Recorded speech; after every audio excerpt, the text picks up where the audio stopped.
Você que vai estar a bênção lá também.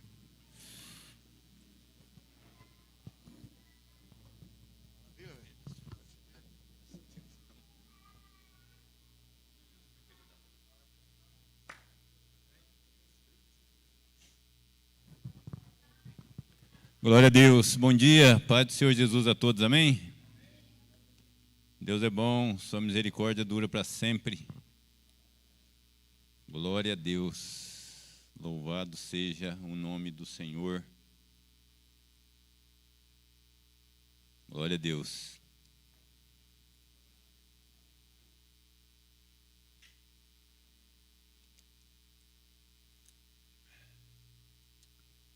Meus amados, sem maiores delongas, vamos para a palavra. Primeiro livro dos Reis, capítulo 13.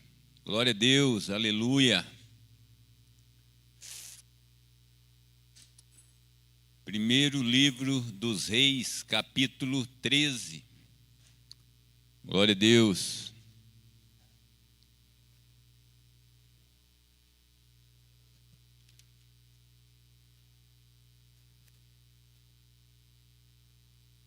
Glória a Deus. Todos acharam? Quem não achou, nós vamos esperar, tá? Vamos ler junto aqui. Aleluia.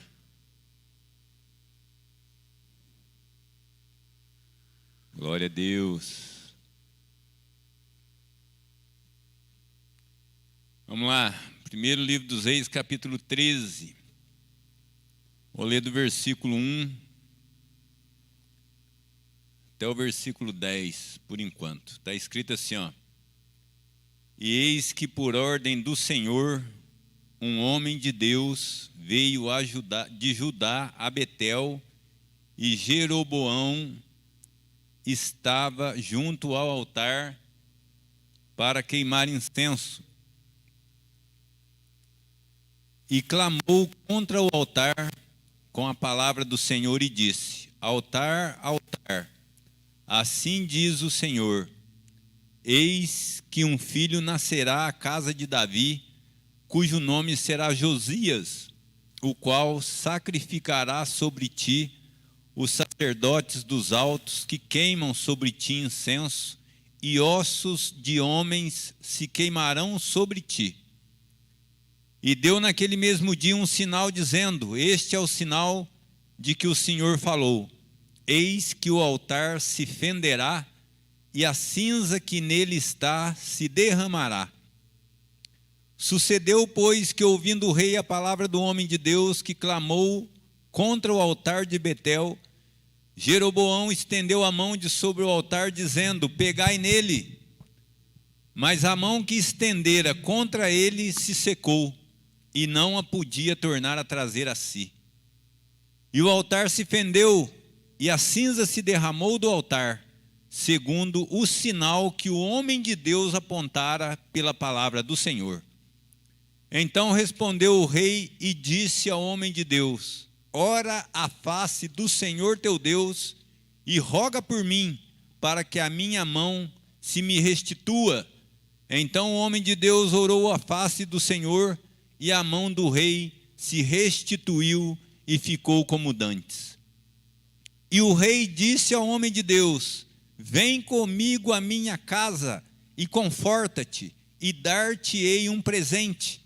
Porém o homem de Deus disse ao rei: Ainda que me desses metade da tua casa, não iria contigo, nem comeria pão, nem beberia água neste lugar.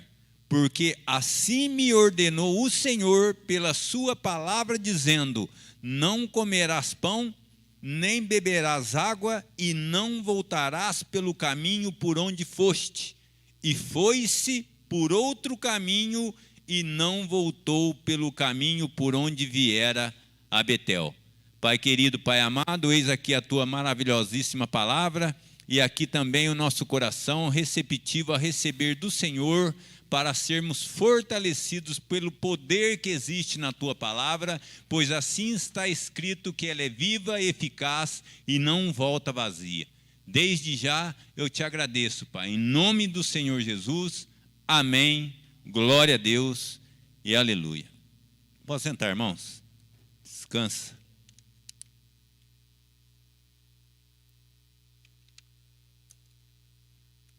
Irmãos, eu quero fazer algumas observações primeiro aqui sobre esse texto. Observações necessárias. Aqui, quando a gente começa a ler esse texto, esse capítulo, a Bíblia chama esse homem, né, no capítulo 13, no versículo 1, chama ele de: "E eis que por ordem do Senhor, um homem de Deus veio de Judá a Betel." Então essa é a primeira observação que eu quero fazer, porque a Bíblia, ela, né, a palavra de Deus, ela é muito clara, deixa as coisas muito claras para nós. Aqui a Bíblia está expondo para mim e para você que esse homem que foi a Betel é um homem de Deus, diferente do que a gente vê no primeiro livro de Samuel, por exemplo, no capítulo 2, quando a Bíblia faz a menção de Ofni e Finéias, que são filhos do sumo sacerdote Eli, a Bíblia vai chamar os sacerdotes Ofni e Finéias de filhos de Belial. Presta atenção no que eu estou falando. Lá no primeiro livro de Samuel, no capítulo 2, a Bíblia chama Ofni e Finéias sacerdotes do Senhor. A Bíblia chama os dois de filhos de Belial. Essa expressão, filhos de Belial, do hebraico, quando a gente translitera, significa homens imprestáveis, homens sem valor. E a Bíblia está falando de sacerdotes. Então deixa bem claro para nós que eram sacerdotes, mas eram homens que não andavam segundo a vontade de Deus. E aqui a Bíblia está fazendo a menção de um homem e está chamando esse homem, esse profeta, de homem de Deus. É a primeira coisa que a gente precisa entender. É o homem de Deus, que Deus mandou lá para profetizar para Jeroboão. E esse homem de Deus, ele havia recebido uma ordem do Senhor, que era anunciar o juízo de Deus contra o altar que foi construído por Jeroboão. No versículo 2 está escrito: "E clamou contra o altar com a palavra do Senhor e disse: Altar, altar, assim diz o Senhor, eis que um filho nascerá à casa de Davi, cujo nome será Josias, o qual sacrificará sobre ti sacerdotes dos altos, que queimam sobre ti incenso, e ossos de homens se queimarão sobre ti." Então, esse homem de Deus foi incumbido a ele anunciar o juízo de Deus contra o altar que foi construído por Jeroboão. Aqui tem um outro ponto que a gente precisa entender. Esse homem, esse profeta, está profetizando contra o altar que foi construído por Jeroboão. O que está acontecendo? Que contexto que é esse aqui? Aqui não é Israel, Reino Unido. Presta atenção para você entender o texto. Não é Israel, Reino Unido. Aqui já é Israel, reino dividido. O reino foi dividido no tempo de Salomão. Lá no primeiro livro dos Reis, capítulo 11, pouco tempo atrás, foi dividido o reino pelos pecados de Salomão. Não era da vontade do Senhor, mas devido aos pecados de Salomão, o reino foi dividido. Então Jeroboão está reinando no reino do norte, e Roboão está reinando no reino do sul. Aqui esse profeta está profetizando contra o altar que foi feito por Jeroboão em Betel.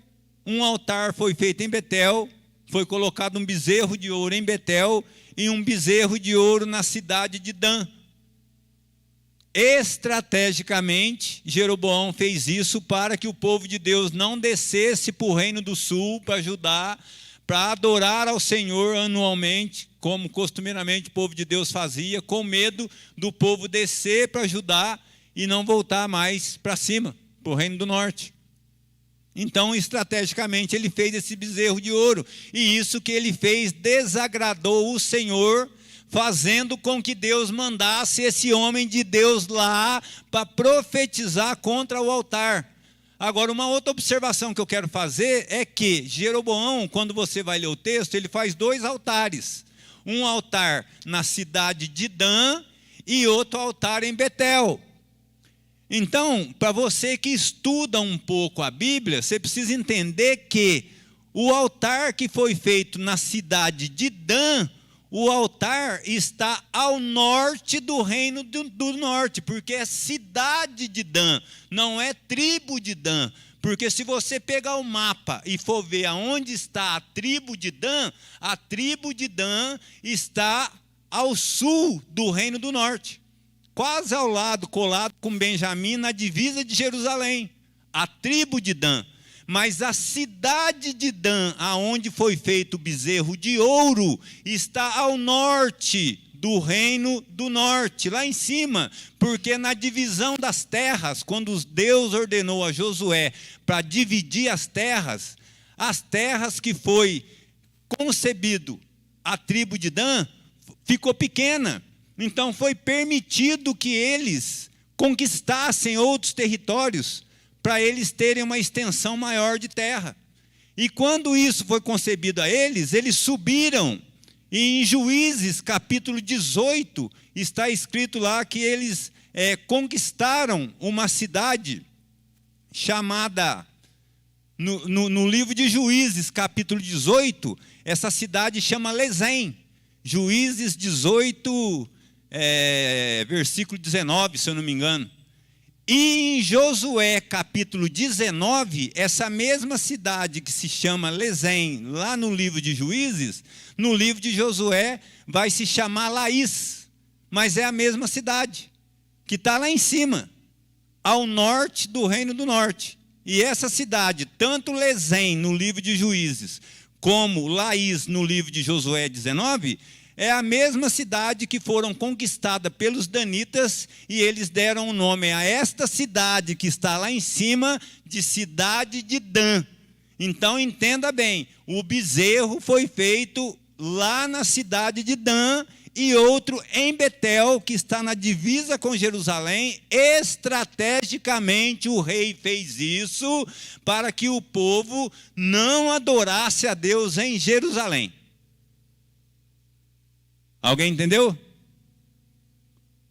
Entendeu? Então, quando se fala que foi feito um bezerro de ouro na cidade de Dan, se você olhar no mapa, não é ali no espaço da tribo de Dan, que está ao sul do reino do norte. Não! O bezerro foi feito na cidade de Dan, lá em cima, ao norte do reino do norte. Numa cidade que se chamava Laís ou Lezém, que os danitas subiram lá e conquistaram essa cidade e colocaram o nome dela de cidade de Dan. Só que aqui, o profeta está profetizando contra o altar que foi construído em Betel, que está ao sul do reino do norte, na divisa de Jerusalém, estrategicamente para que o povo não desça a Jerusalém. Isso desagradou a Deus, e Deus manda esse profeta lá para profetizar contra Jeroboão, que é o primeiro rei do reino do norte. Israel, reino dividido. Jeroboão, primeiro rei do reino do norte. Israel, reino dividido. Roboão, primeiro rei do reino do sul. Jeroboão fica com 10 tribos no reino do norte, e Roboão fica com 2 tribos ali no reino do sul, Judá, Benjamim, capital Jerusalém. E Jeroboão com 10 tribos em cima, e Israel com capital Samaria. Então, outra coisa que a gente precisa entender aqui, esse homem, ele dá algumas provas de que realmente é um homem de Deus. Uma prova que ele dá de que ele é um homem de Deus são os sinais e os milagres operados por Deus através da vida dele. No versículo 4, por exemplo, está escrito assim, sucedeu que, ouvindo o rei a palavra do homem de Deus que clamou contra o altar de Betel, Jeroboão estendeu a mão sobre o altar, dizendo, pegai nele. Aí quando ele fala isso, a mão que ele estende para o profeta lá seca. A mão seca. E o altar se fendeu, e a cinza se derramou do altar, segundo o sinal que o homem de Deus apontara pela palavra do Senhor. Está vendo? São sinais que ele realmente é um homem de Deus. Aquilo que Deus falou para ele e ele está fazendo, está acontecendo. É um homem de Deus, o que ele fala acontece. Uma outra coisa, ele recusa as honras do rei. Versículo 7. E o rei disse ao homem de Deus: vem comigo à minha casa, conforta-te e dar-te-ei um presente. Aí imediatamente ele fala assim, porém o homem de Deus disse ao rei: ainda que me desse metade da sua casa, eu não iria contigo. Entendeu? Então ele recusa as honras do rei. Como que se, é Deus que pediu para ele fazer. Tudo aquilo que está acontecendo, ele está fazendo a mando de Deus. Não é para ser pago, não é para ter recompensa. A recompensa dele vem do Senhor. Ele não tem que ser pago por aquilo que ele está fazendo. E o rei acha que tem que pagar ele. Ele está tendo aqui a mesma atitude que o profeta Eliseu teve quando ele curou lá Naamã, né? Trouxe lá uma palavra de Deus para Naamã: vai lá, dá 7 mergulhos lá que você vai ser curado. E Naamã vai, dá os 7 mergulhos, é curado, depois volta querendo pagar o profeta, e o profeta se recusa a receber. Não quero nada disso que você está me trazendo aí. Aí é onde entra a história de Geazi, que não é o caso. Então ele recusa as honras do rei. E no versículo 10, está escrito que ele foi por outro caminho e não voltou pelo caminho por onde viera a Betel. Foi por outro caminho, conforme o Senhor tinha ordenado para ele. Então o que está acontecendo até esse exato momento aqui que a gente leu aqui, do versículo 1 até o versículo 10? Até esse exato momento, o profeta, ele está dentro da vontade de Deus. Porém, ele não se manteve atento e se deixou enganar. Mas até esse exato momento aqui está tudo certo, está tudo em ordem, ele está fazendo tudo certinho. Não aceitou as honras do rei lá, que o rei queria pagar ele, não aceitou nada disso, fez tudo que Deus mandou, profetizou conforme Deus queria, está tudo certo, tudo em ordem. Mas num determinado momento ele não se manteve atento e ele acabou se desviando, digamos assim, daquilo que Deus tinha ordenado para ele. Então, a mensagem da parte de Deus, para mim e para cada um de nós nessa manhã, é a seguinte: o mais importante na minha vida e na sua vida, o mais importante não é a forma com que nós vamos começar a nossa caminhada com o Senhor. O mais importante não é a forma com que a gente começa. O mais importante é a forma com que nós vamos terminar a nossa história. Aí eu te pergunto: quantas pessoas você conhece que começou muito bem e hoje já não está no nosso meio mais? Por quê? Por quê? Aí existem vários porquês e nenhum porquê justifica o virar as costas para o Senhor. E tem porquê pequenininho, tem porquê grandão, tem vários porquês. Inclusive a própria Bíblia. Tem os porquês de Davi, um homem chamado segundo o coração de Deus. Tem os porquês de Abraão, um homem chamado amigo de Deus. Então tem os porquês. Muitos porquês tem aí de pessoas que não estão conosco mais e saíram. Por isso eu digo, a mensagem para nós hoje para mim e para você, o mais importante não é a forma com que a gente começa. O mais importante é a forma com que a gente termina. E a forma com que a gente vai terminar vai depender muito de como é a minha situação hoje, como é a sua situação hoje, como está o seu coração diante de Deus hoje. E isso vai determinar como é que você vai terminar amanhã. Porque você começou bem, até aqui você caminhou bem, mas como é que você está hoje? É o que a gente tem que estar fazendo aquela perícia, né, que eu costumo dizer, olhando dentro de nós, a gente olhando, né? Olhando dentro de nós e vendo como é que nós estamos com o Senhor, como é que está a nossa vida diante de Deus.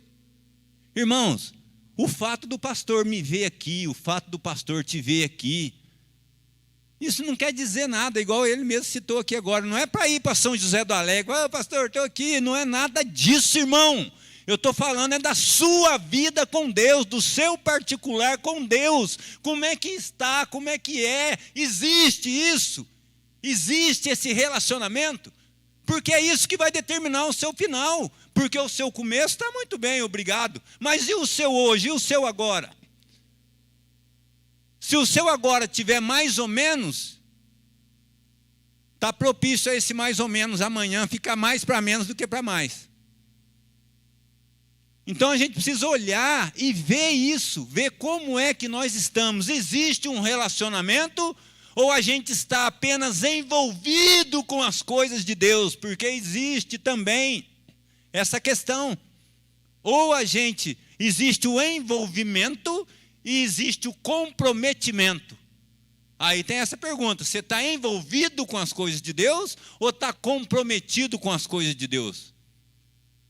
Porque nem todo envolvido é comprometido, mas todo comprometido está envolvido com as coisas de Deus. Então a gente precisa olhar para nós hoje, para ver como é que a gente vai terminar amanhã até, esse profeta. Olha que maravilha! Operando maravilhas, mostrando que Deus está com ele. E o rei está olhando, o rei fica surpreso. Vamos para minha casa, vamos lá, vamos comer lá, vamos beber, vou fazer o que você quiser lá. Nem se você me desse a metade da sua casa, eu não ia lá. Agora, por que esse profeta fala isso? Porque ele tem um compromisso com a palavra de Deus. Ele não tem um compromisso com o rei. Ele foi para cumprir o que Deus falou. Aí eu entro no que o apóstolo Pedro fala para a igreja. O apóstolo Pedro, quando ele escreve a primeira carta, no capítulo 5, no versículo 8, o apóstolo Pedro ele fala para a igreja assim, sede sóbrios e vigilantes. O diabo, vosso adversário, anda ao derredor, bramando como leão, buscando a quem possa tragar. Eu vou repetir isso, tá bom? Que o apóstolo Pedro fala para a igreja: sede sóbrios e vigilantes. Quando você pega a palavra sóbrio e vigilante do grego, você vai ver que as duas palavras são sinônimas uma da outra. É como se ele estivesse falando para a gente ser sóbrio e vigilante ao quadrado, matematicamente falando. Presta atenção. Matematicamente falando ao quadrado, ser vigilante, ser sóbrio, não é sobriedade só de bebida alcoólica, não, sobriedade de sanidade. Presta atenção no que você está pensando, presta atenção no que você vai fazer, você está pensando em fazer. Sede sóbrio e vigilante, o vosso adversário anda ao derredor, bramando como leão, buscando a quem possa tragar. Pedro está falando isso. Agora, presta atenção, quando Pedro fala isso, irmãos, a gente precisa, é por isso que, meu Deus,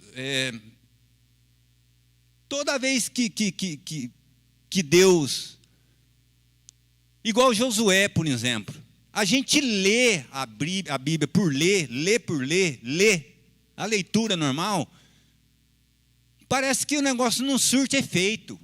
A gente precisa ler e precisa meditar. Por isso que Deus, depois que Moisés morre e Josué vai liderar o povo, o primeiro conselho que Deus vai dar para Josué é: Josué, olha aqui, o negócio é o seguinte, parafraseando o texto, tá? Josué, olha aqui, o negócio é o seguinte, Moisés morreu. Agora eu vou falar com você, Josué. Agora eu já não falo com Moisés mais, porque Moisés morreu. Agora eu vou falar com você, diretamente com você. Antes de Josué, eu falava com Moisés e Moisés vinha e falava com você. Agora não. Agora Moisés morreu, eu vou falar direto com você. E um dos primeiros conselhos que Deus vai dar para Josué, qual que é? Está lá em Josué capítulo 1, versículo 7 e 8. Não se aparte da tua boca o livro desta lei, antes medita. Ele não fala para ler, gente. Pega o dicionário e vai ver o que é a diferença de ler e meditar. Antes medita nele de dia e de noite.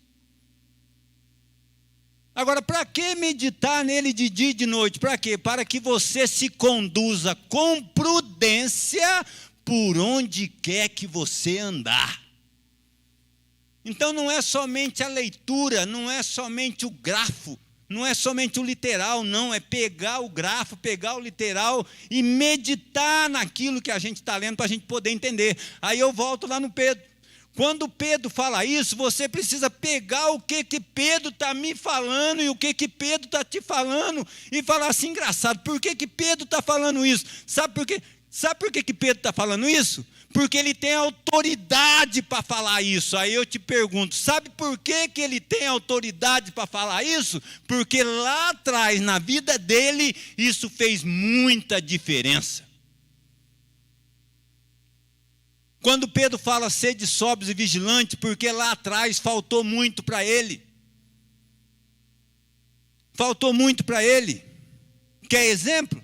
Jesus, quando foi orar no jardim do Getsêmani, em Mateus 26, quem que ele chama? Ele chama Pedro, ele chama Tiago e ele chama João. E Jesus pede para eles ficarem ali vigiando enquanto ele vai orar. Jesus vai orar, quando ele volta, o que acontece? Pedro está dormindo. Está dormindo, acorda aí, Pedro. Nem uma hora pode vigiar comigo. Ei, me ajuda aí. E Jesus vai orar de novo, vai orar de novo. E Jesus ora, Jesus volta. O que acontece? Está dormindo de novo. Meu Deus, está dormindo de novo. Acorda. Dorme não, me ajuda aí. Vamos orar. Então faltou para Pedro. E aquilo fica guardado no coração. Fica guardado no coração de Pedro. Numa outra determinada situação, Pedro fala para Jesus assim, eu estou disposto a ir com o Senhor até a morte, se for preciso. Jesus olha para ele e fala, Pedro, você não sabe o que você está falando, meu filho. Você não sabe o que você está falando. Antes que o galo cante, você vai me negar 3 vezes. E do jeito que Jesus fala para ele, o negócio acontece. Ele nega uma vez, ele nega 2 vezes. A hora que ele nega a terceira, o galo canta. E eu imagino ele olhando para Jesus e Jesus olhando para ele. Numa outra situação, Lucas 22, se eu não me engano, Jesus fala para ele assim, Simão, eis que Satanás te pediu para te cirandar como trigo. Pedro está andando com Jesus, gente. Pedro está lado a lado com Jesus e olha o que ele vai ouvir de Jesus. Satanás te pediu para te cirandar como trigo, mas eu roguei por ti, para que a tua fé não desfaleça. Mas tu, quando te converteres, confirma teus irmãos. Então, quando o cidadão chega e fala isso para mim, e fala isso para você, que a gente acabou de ler ali, ele tem autoridade para falar. Porque faltou para ele lá atrás e foi muito doloroso para ele. Ele chorou demais, ele sofreu demais. Ele tem autoridade. Irmãos, 10 anos, 11 anos, eu estava numa oficina mecânica. Comecei a trabalhar de ajudante em oficina mecânica, com 10 anos de idade. 10 anos. Quem aqui, você sabe trocar pneu? Sabe, não sabe? Quem sabe trocar pneu de carro aqui, levanta a mão. Pneu de carro, sabe, né, Jorge? Sou Geraldo pode, sabe, né, Sr. Geraldo? Trocar um pneu de carro. Pastor também, né, pastor? Sabe, né, sabe? Pois é. Trocar pneu de carro, muito fácil. Mas lá, quando eu comecei, com os 11 anos, existiam lá na época, os carros que chegavam lá, tinha 12 mecânicos, só eu de ajudante para ajudar aquela galera. Corre para lá, e um xinga daqui, outro xinga dali, eu quero essa ferramenta, eu quero isso, quero aquilo, não sei o que e tal, e eu tinha que servir todo mundo. Mas chegava lá, os Lebaron da vida, lembra disso, pastor? Lembra desses carros? Lebaron, quem lembra? Lembra disso, Jorge? Lebaron, sou Geraldo. Lebaron, Galaxy 500, Magnum, Dodge Charger RT, lembra? Pois é. Aí sabe o que acontecia? Os mecânicos iam trocar a pastilha dos carros, por exemplo. Os mecânicos falavam, levanta o carro aí, solta a roda para mim. Aí eu ia, 11 anos, a idade do meu filho Josué hoje, colocava a chave de roda lá, no pneu, colocava aquele cano desse tamanho, menino, né? Colocava aquela chave de cano desse tamanho e ia soltar a roda. Ia soltar e não conseguia, e ele zombando de mim, vai seu fracote, vai seu fraco, vai, você está fraco, não consegue nem soltar uma roda, e o negócio estalando, e nada de soltar. E zombava. Isso é coisa que a gente guarda, gente, não esquece mais. Isso eu estou falando coisa de 40 anos atrás, a gente não esquece mais. Aí de repente eles falavam assim, larga a mão, pode parar, você é fraco demais, você não consegue isso aí não, você não consegue, larga a mão. Aí eles vinham, punham a chave de roda, punham o mesmo cano que eu estava usando, e davam um tranco só, soltava a porca. Falei, mas não é possível. Aí colocava na outra, soltava a porca. Mas por que que eles faziam isso? Por que que eles conseguiam? Por que que eles zombavam de mim? Porque os outros carros, os carros nacionais, a porca se solta no sentido anti-horário. Esses carros que eu citei aqui, Dodge Dart, Galaxy 500, Lebaron, Magnum, as porcas das rodas desse carro são rosca esquerda. Você sabia disso? Você sabia? Você que sabe trocar pneu, sabia? Então, se você fosse trocar o pneu de um carro desse, você ia passar vergonha.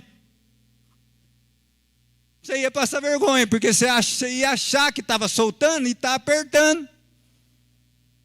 Então, quando eu chegar para alguém na rua que estiver tentando soltar a porca de um carro desse, e eu ver que ele está tentando soltar a porca do mesmo jeito que se solta a porca de um carro convencional, eu vou chegar nele e vou falar para ele, meu amigo, você está fazendo errado. Sabe por quê? Porque a porca desse carro aí é a rosca esquerda. Você tem que soltar o contrário.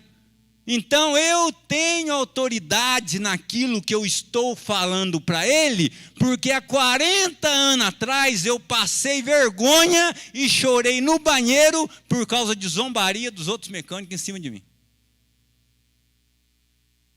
É isso aí, Pedrão, tem autoridade para falar.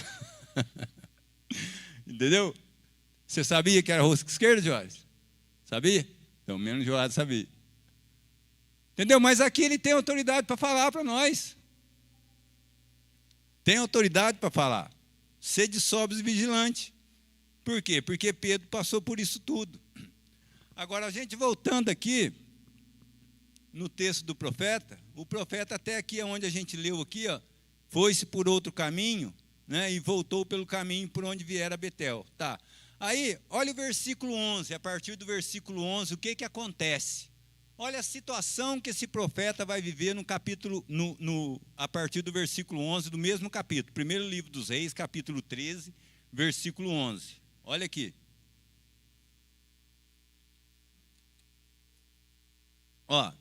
Morava em Betel um profeta velho, e vieram seus filhos e contaram-lhe tudo que o homem de Deus fizera aquele dia em Betel. E as palavras que dissera ao rei. E disse-lhe seu pai, por que caminho ele se foi? E viram seus filhos o caminho por onde fora o homem de Deus que viera de Judá.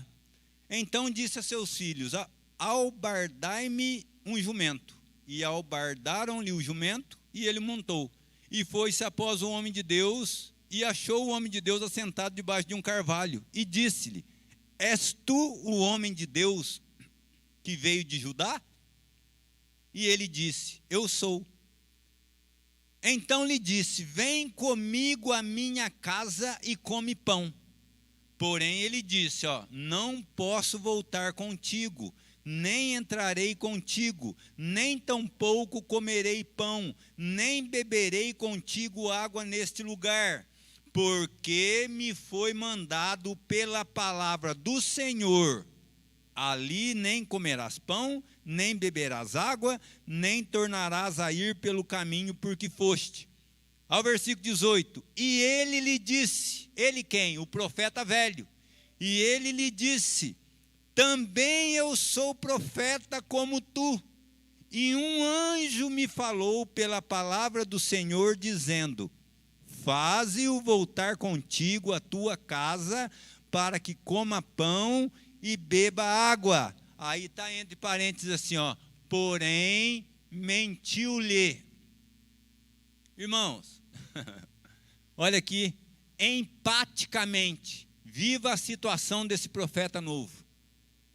Ele recebe uma ordem de Deus, ele vai e está até na metade do texto que a gente leu ali, está tudo certinho. Agora nós estamos na segunda metade, vai aparecer um outro profeta, um profeta velho, um homem de respeito, e vai falar para ele que Deus também falou para ele, para chamar ele de volta e para comer e para beber na casa dele. Mas está entre parênteses ali, porém mentiu-lhe. Mas veja bem e analise a situação desse profeta novo. Irmãos, muitas vezes a gente passa por isso na nossa vida. Olha a situação desse profeta novo. É como se eu estivesse recebendo uma ordem de Deus. Estou recebendo uma ordem de Deus, direto de Deus. Estou recebendo, e eu tenho certeza que é de Deus, faz isso. E eu estou indo, e eu faço. E faço ali e tal. Quando eu estou voltando, eu encontro com o pastor Flávio. O pastor Flávio, quando ele começou a profetizar, nem nascido eu não tinha ainda. Pastor, não estou querendo deixar o senhor mais velho não, tá? É só uma figura de linguagem, tá? Então, quando o pastor Flávio começou a profetizar, nem nascido eu não tinha ainda. Mas o pastor Flávio vai chegar para mim e vai falar assim: olha aqui, meu filho, o anjo do Senhor apareceu para mim e pediu para você comer na minha casa. Aí eu paro e penso, falo, mas é engraçado, Deus falou para mim que não era para mim voltar e comer lá. Mas ele está falando para um profeta que eu nem tinha nascido. Está falando para um profeta que eu nem tinha nascido, ele já recebia a palavra do Senhor, e esse profeta está falando para mim que Deus falou para ele que é para mim voltar. Olha a situação que eu fico. Olha a situação que eu fico, olha a situação que esse profeta está. E ele prefere dar ouvidos ao profeta velho e voltar para a casa do profeta velho e deixar de ouvir a palavra do Senhor que tinha falado para ele: não volta, não come, não bebe, não vai por outro caminho e vai embora. Mas dá para entender a situação como é difícil? Irmãos, tem situação na minha vida e na sua vida que, se a gente não colocar verdadeiramente diante do Senhor, o negócio vai dar problema. O negócio vai dar problema.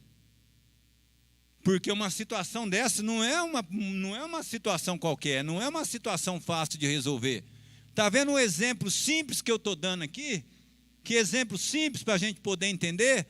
Olha o respeito que eu tenho que ter com um homem de Deus que nem nascido eu não era, ele já era profeta. E ele está falando para mim que o anjo de Deus apareceu para ele e mandou eu voltar. Mas acontece que Deus falou comigo que não era para mim voltar lá e comer. Mas por respeito ao profeta velho, eu vou voltar e vou deixar de ouvir a palavra de Deus. Irmãos, a palavra de Deus, ela não se contradiz. Se Deus falou para mim que é para mim fazer X coisa, não tem que entrar outro profeta no meio e falar. Não tem. Porque Deus já falou comigo. E se Deus falou com o outro profeta ali, ele tinha que ter falado comigo primeiro. É igual quando acontece lá na situação de apóstolo Paulo, por exemplo, lá em Atos dos Apóstolos, lá, tem um certo profeta lá que chega para Paulo, tira a cinta de Paulo lá, faz lá umas coisas lá e fala assim: ó, o cinto desse homem aqui, se ele for para Jerusalém lá, ele vai morrer lá. O profeta chama Ágabo. Isso não assusta Paulo. Os companheiros de Paulo vão falar para Paulo: não, não vai não, você vai sofrer lá e tal. Sabe o que o apóstolo Paulo fala? Para com isso. Por que vocês estão tentando entristecer meu coração? Para. E o profeta falou que ele ia para lá e que ele ia sofrer muito lá para onde ele estava indo lá. Que o que estava no coração dele, ele ia sofrer demais. O profeta Ágabo falou para ele. Só que o que o profeta tinha falado para ele aqui, já tinha sido revelado pelo Espírito Santo para ele aqui, que ele passaria situações desagradáveis lá. Então, o que o profeta fala aqui não é novidade para ele, porque o Espírito Santo já tinha falado para ele lá. E ele vai cumprir o que o Espírito Santo falou para ele. O que o profeta falou aqui, ele já estava sabendo. Vou sofrer mesmo perseguição, vou levar açoite, vou levar varada. Mas já estou sabendo. Já estou sabendo o que vai acontecer. Estou preparado para isso tudo que vai acontecer. Eu já estou preparado. Estou preparado até para a morte, se for preciso. Só que, infelizmente, esse profeta vai dar ouvido ao profeta velho, né? Por respeito, sei lá por quê, aí, né? Cabe a nós analisar aí algum sentimento que brotou nele e que fez ele voltar. Mas essa decisão que ele tomou não foi agradável. Aí escuta bem, o que acontece? Olha o que vai acontecer. Por causa dessa desobediência, né? Não era qualquer um, era um profeta velho, era um homem de respeito, mas ele mentiu para o profeta novo, ele enganou. Aí, no versículo 19, diz assim, ó: e voltou ele e comeu pão em sua casa e bebeu água. E sucedeu que, estando eles à mesa, ele voltou, foi comer o pão, foi beber a água. Não era para ele voltar, nem comer, nem beber. Mas ele voltou, porque o profeta velho parou ele e falou para ele que um anjo do Senhor tinha conversado com ele, pedido para ele voltar. Ele voltou. Ele voltou, comeu pão e bebeu água. Versículo 19. Ao versículo 20, sucedeu que, estando eles à mesa, a palavra do Senhor veio ao profeta que tinha feito ele voltar. E clamou ao homem de Deus, que viera de Judá, dizendo: assim diz o Senhor, visto que foste rebelde à boca do Senhor, e não guardaste o mandamento que o Senhor teu Deus te mandara, antes voltaste e comeste pão e bebeste água no lugar em que eu te falei: não comerás pão e nem beberás água, o teu cadáver não entrará no sepulcro de teus pais. E sucedeu que, depois que comeu pão e depois que bebeu água, albardou o seu jumento para o profeta que o fizera voltar. Foi-se, pois, e um leão o encontrou no caminho e o matou. E o seu cadáver estava lançado no caminho, e o jumento estava parado junto a ele, e o leão estava junto ao cadáver. Agora, está vendo aqui? Olha aqui, ao versículo 21 aqui, ao versículo 20, sucedeu que eles, estando à mesa, veio a palavra do Senhor ao profeta que tinha feito ele voltar. E clamou para o homem de Deus: assim diz o Senhor, visto que foste rebelde. Está entendendo isso? O mesmo profeta velho que foi atrás dele e falou que Deus tinha falado para ele, para mandar ele voltar, é o mesmo profeta que, sentado na mesa, vai receber a palavra do Senhor para profetizar para ele, falando: visto que você fosse rebelde, não obedeceu a minha palavra, você voltou, você comeu, você bebeu, eu falei que não era para você fazer, e você fez. Você vai morrer por causa disso. Olha a situação, meu irmão. Você vai morrer por causa disso. E o que acontece no caminho de volta?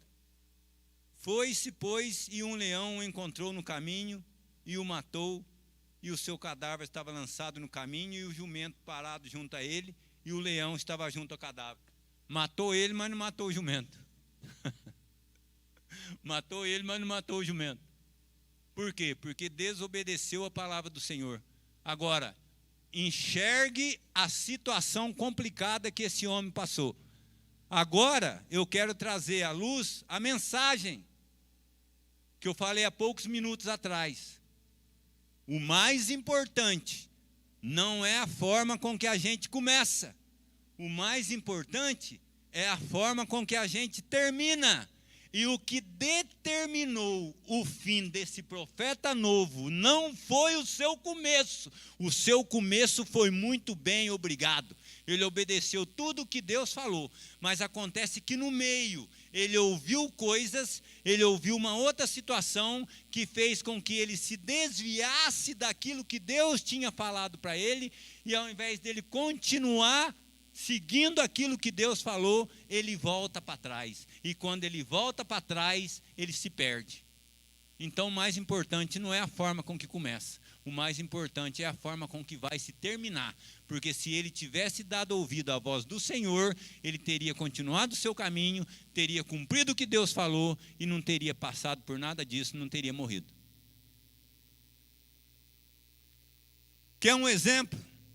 Um outro exemplo, ao contrário disso que a gente acabou de falar aqui, em Atos capítulo 8, versículo 3, a gente vai ouvir falar a respeito de Saulo, um homem que perseguia a igreja de Deus, em Atos 8, versículo 3, assolava a igreja, prendia os cristãos, Saulo de Tarso, apóstolo Paulo, prendia os cristãos, o encerrava na prisão, tanto homem, mulher, criança, não interessa. É assim que ele começa, em Atos 8. Mas acontece que em Atos capítulo 9, o Senhor Jesus vai se encontrar com ele. Né? Porque a gente ouve muito falar aí que Saulo tem um encontro com Jesus, é Jesus que vai se encontrar com ele. Por causa das coisas que ele está fazendo com a igreja, está mexendo com a igreja de Jesus, e Jesus vai se encontrar com ele. Quando Jesus se encontra com ele, né, e ele lá vê aquele resplendor de luz lá, que ele não consegue nem olhar para aquilo, ele fala: quem é, Senhor? E Jesus fala para ele: eu sou Jesus, a quem você persegue. Duro é para ti recalcitrar contra os aguilhões. Aguilhão é aquelas pontas que eles vão tocando os bois lá. Então as pontas parece lança lá que vai tocando os bois. Duro é para ti recalcitrar contra os aguilhões. E ali vai dar uma ordem para ele. Vai dar uma ordem para Paulo. Para ele ir para um determinado lugar. E ele fica cego. Durante 3 dias ele fica cego. E ele vai para esse determinado lugar. E ali ele já começa em oração o seu ministério. Já começa em oração, algo já acontece dentro dele. Mas era um perseguidor da igreja. E Deus vai falar com o discípulo Ananias, vai lá em tal lugar lá e ora lá para um homem lá, chamado Saulo de Tarso, ele está lá.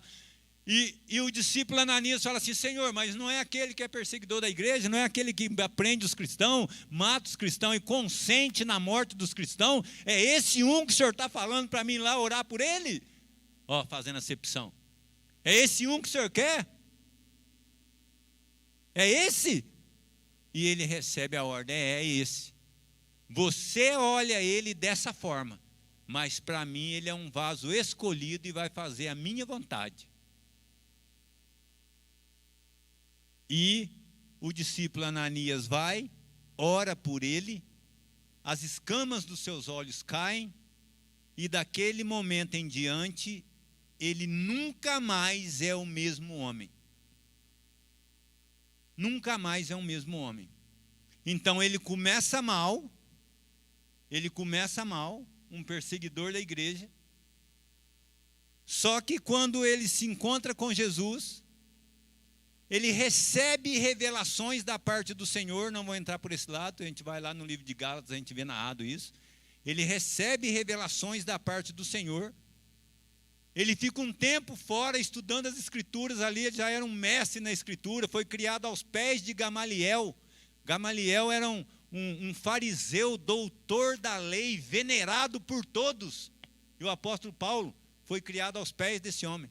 Já conhecia muito a respeito de leis, mas agora ele se encontrou com Jesus. Agora é outra história. E a sua vida é mudada, sua vida é transformada. E por causa disso, dá tudo certinho, dá tudo bem para ele. Não, olha aqui. Olha o que está escrito aqui, na segunda carta de Paulo aos Coríntios. Na segunda carta de Paulo aos Coríntios, olha o que está escrito. No capítulo 11, olha o que está escrito, olha o que ele diz. Ele assolava a igreja, entrava pelas casas, arrastava homens, mulheres, prendia, mas depois se encontra com Jesus, passa por várias situações difíceis, passa por muitas aflições. Ó, segunda carta de Paulo aos Coríntios, capítulo 11, ao versículo 24, ó. Recebi dos judeus 5 quarentenas de açoites, menos 1. 3 vezes fui açoitado com varas. Açoitamento com vara é açoitamento romano. O açoitamento judeu era de outra forma. 1 vez fui apedrejado. 3 vezes sofri naufrágio. 1 noite e 1 dia passei no abismo. Em viagens, muitas vezes, em perigos de rio, em perigos de salteadores, em perigos da minha nação, em perigos dos gentios, em perigos na cidade, em perigos no deserto, em perigos no mar, entre os falsos irmãos, em trabalhos e fadigas, em vigílias, muitas vezes, em fome e sede, em jejum, muitas vezes, em frio e nudez. Além das coisas exteriores, me oprime cada dia o cuidado de todas as igrejas. Quem enfraquece, que eu também não enfraqueça? Quem se escandaliza, que eu não me abrase? Ou seja, esse homem, depois ele começa mal, depois que ele tem um encontro com Jesus, esse homem tem a sua vida completamente transformada, ele passa por situações terríveis, mas ele não nega a sua fé em momento nenhum. Isso que eu estou narrando aqui, que ele está contando para a igreja de Corinto, se você ler o livro de Atos dos Apóstolos, você vai ver tudo isso que ele está narrando aqui, escrito lá. Mas não nega a fé. Ou seja, ele começou muito mal, mas quando ele conheceu Jesus, ele teve uma mudança de postura, ele começou a caminhar conforme tudo aquilo que ele recebeu do Senhor, porque inclusive na Santa Ceia ele fala assim, porque ele não andou com Jesus, mas na Santa Ceia ele fala, porque eu recebi do Senhor o que também vos ensinei. Que o Senhor Jesus, na noite em que foi traído, ou seja, ele recebeu de Deus, ele recebeu de Jesus. As coisas que ele aprendeu, ele recebeu de Jesus. Teve a sua vida transformada e nenhuma das tribulações que ele passou fez com que ele tivesse uma mudança de postura, uma mudança de atitude, quanto à fé que foi gerada no coração dele, quando ele passou a conhecer a Jesus. E como que esse homem termina? Ele termina, quando ele escreve, ele está terminando a sua vida, quando ele escreve a segunda carta a Timóteo. Porque na primeira carta, ele ainda está em prisão domiciliar. Mas quando ele escreve a segunda carta a Timóteo, ele já não está mais em prisão domiciliar. Está lá no calabouço, lá, no mais profundo do calabouço, preso, sem direito a nada. Está lá, jogado lá no calabouço, lá. Segunda carta a Timóteo. E na segunda carta a Timóteo, no capítulo 2, versículo 15, ele nessa condição que eu estou falando, no capítulo 2, versículo 15, ele fala para Timóteo assim, ó, procura apresentar-te a Deus aprovado, como obreiro de que não tem de que se envergonhar e que maneja bem a palavra da verdade. Agora, gente, olha a saúde espiritual de um homem desse. Olha a situação que ele está vivendo, preso, largado as traças lá no calabouço, mas ele está escrevendo para alguém. e incentivando alguém, mesmo naquela condição precária que ele está. E na mesma carta, no capítulo 4, no versículo 6 e 7, ele escreve assim, ó: já estou sendo oferecido por aspersão de sacrifício. Sei que a minha hora é chegada, mas eu combati o bom combate, eu acabei a carreira, mas eu guardei a fé. Louvado seja Deus, irmão. Começou muito mal, mas teve um encontro com Jesus, e depois nenhuma tribulação, nenhuma aflição, nenhum sofrimento, nada fez com que ele desviasse do caminho. Por quê? Porque ele entendeu quem é Jesus e em quem ele crê. Então, independente da situação que eu esteja vivendo, independente da situação que você esteja vivendo, cuida dos seus pensamentos. Não deixe que negatividades, palavras contrárias à palavra de Deus entrem no seu coração, para que faça você se desviar da perfeita vontade de Deus para a sua vida. Poderia entrar por esse lado também, vontade, a perfeita vontade de Deus e a vontade permissiva de Deus, mas aí precisava de mais um culto. Aí você dorme e não almoça, fica com fome. Entendeu, irmãos? Mas para nós, para mim e para cada um de nós, nessa manhã, o mais importante não é a forma com que a gente começa. O mais importante é a forma com que nós vamos terminar. Então, por favor, Alexandre, por favor, assistam-se, vejam-se, como é que você está com o Senhor, como é que está a sua vida para com Deus, como é que está o seu alimento espiritual, a sua mesa, o seu almoço já está preparado lá, o frango assado já está lá, a macarronada já está lá, a leitoa já está lá, o pernilzinho já está lá, já está tudo lá. Mas e o espírito, o espiritual? É esse alimento espiritual que eu estou falando, que vai fazer a diferença lá na frente, como você vai terminar para com o Senhor. Que Deus abençoe a todos, em nome de Jesus. Que nós tenhamos uma ótima semana, guardados por Ele, em nome de Jesus, irmãos. E qualquer tipo de problema, qualquer tipo de situação, aquilo que você acha não dá, não aguento, não tem jeito, põe diante do Senhor, clama a mim e responder-te-ei. E Deus responde, Deus te ajuda, e Deus tira essa ansiedade do seu coração. Cuidado com as pessoas com quem você vai buscar conselhos. Cuidado com quem você conversa, cuidado com as coisas que você ouve. Filtre aquilo que você ouve. Vai ler a palavra, não apenas leia, leia e medite. Um versículo só fala com você o dia inteiro, quando você medita nele. Quer um? O Senhor é meu pastor, nada me faltará. Só isso, só.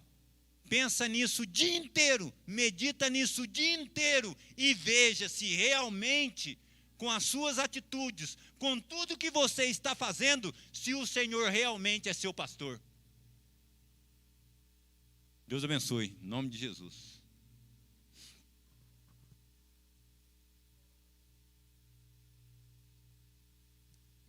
Amém? Vamos ficar em pé, irmãos. Glória a Deus.